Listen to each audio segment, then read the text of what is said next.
Hi, I'm Missy. Welcome back to Project Headquarters. Somehow Jason talked me into doing this video today about my 1972 Chevy Camaro. Um, there's a lot of things about it that are different, and that's what we're going to go over today. It is a true Z28. We decoded the VIN, but it will never be a show car, but it's my car, and it's really cool. Let me take you inside and tell you a little bit more about it. Okay, like I told you a minute ago, this is my 1972 Z28 Camaro. Of course, you can't help but notice Herman. Herman thinks that this is his car. And anytime we get it out, Herman comes on a run. So he's just going to hang out, so don't worry about him. So you might notice something different or unusual about this car. Jason told you in another episode when he was going over his truck that we live in the Rust Belt, northwestern Pennsylvania. Well, this happened long before I ever got the car, and in fact, doing research on this car, I was told that this occurred back in the 1980s. So apparently, the closest we can figure is it started rusting out at some point. And back then, they didn't have any parts as far as reproduction parts. So what they did was they cut the car in half. Yep, that's what I said. They cut the car in half. You'll notice this is not a 72 back end. The window wraps down around too far. So this is actually the back of a 1976. I believe it was an RS is what I was told. So what they did was they took the lead out and put it on a rotisserie and then got everything all ready to go, and then they cut the car in half, and then they married the 76 rear end with the actual 72 Z28 front end. So the other issue, there's a lot, but one of the ones I want to address, and I'm probably going to take it somewhere to have this fixed, is the rockers. You'll see there's a lot of bubbling.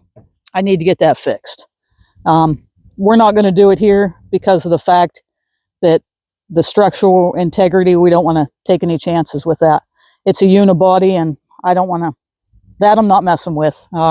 Cole even said he wouldn't touch it. So you'll also see the gap at the front of the door. I don't know if that's something we're going to be able to address or if we're just going to have to live with it like that. Okay, so under the hood, there's a 502 big block. Attached to that is the Turbo 400 transmission and a 12-bolt posi rear end. This car will scream, and it is a blast. But like I said, it does have issues, and we'll get into that more. We'll show you. It was set up as a drag car, and I got it off of a family friend. Her husband had this car, and he had passed away. So this was my retirement gift to me. I've always wanted a muscle car, and when this thing came up, and my mother had told me about it because it's her friend, and so I had to go look at it. So I called and asked Jason and Cole if they'd go with me. They said they would. We went down, we looked at it. I believe it was on a Sunday, and it was to go Monday morning to get inspected. And they told me that, well, they had somebody that was going to look at it that they knew, but they weren't sure. And I said, well, here's the deal. You know, I'll take care of it the way your dad did because I knew him. And I said, if you want to sell it, let me know.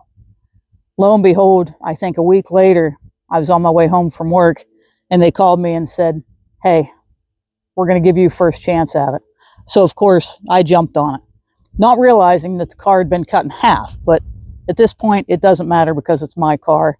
It's a cool car, and it's a fast car. So when I was a kid, I remember my dad having a muscle car, and my dad and I have always been into cars. I've always gone to the car shows with him, and he knew my desire to have a muscle car. Several years ago, I came across a 73 Challenger, and it was a cool car. It was a fun car, and I took Dad for a ride in it, and he took me for a ride. He jumped on it, and he said, there's just something not right about the front end. He said, you need to have that checked. So I took it to a friend that has a garage, and he specializes in restoring old cars.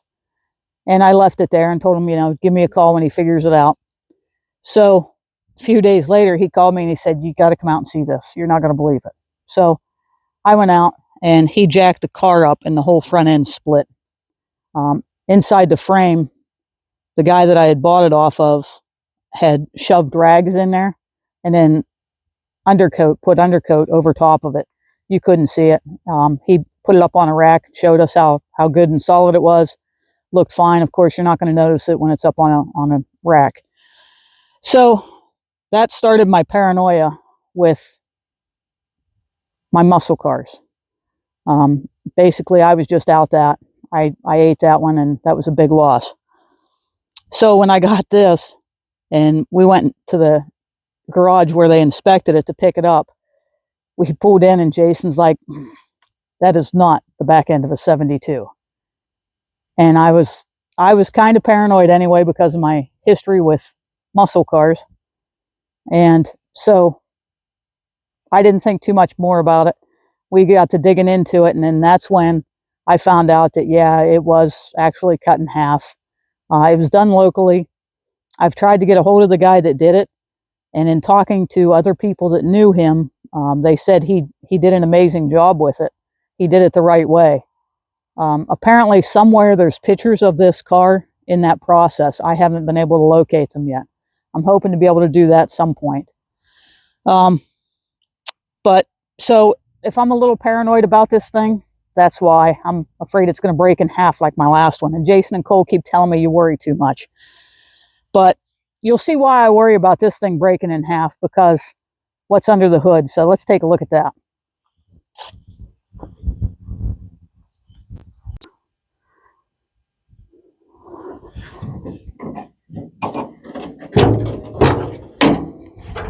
Okay, take a look at this.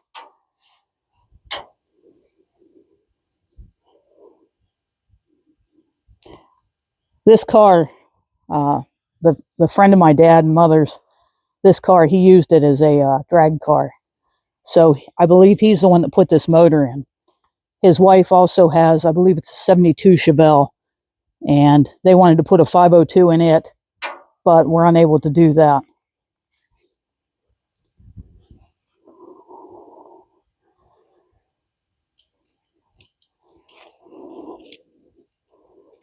Everything we found in here, this car is really solid. So I haven't had any real issues with this. Like I said, let's go back and take a look at the trunk. I'll show you how solid it is.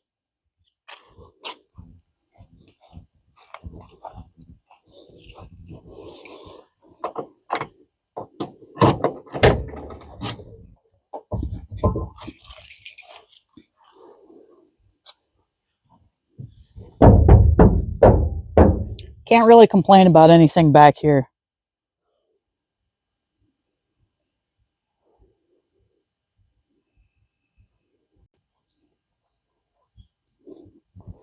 Okay, some of the things we want to do on the channel. Jason and Cole absolutely hate the wheels. I don't mind them. I would prefer to have Kragers, so that's my goal. Someday I'm going to have Kragers for on this, and we're hoping to do that on the channel. We need to put big block springs in here. Right now it's got small blocks, and that's one of the big things I want to get taken care of. We replaced the air shocks already on the rear end. That made a huge difference. I want to put the white stripes down the hood and then down the trunk. I think that would look really good.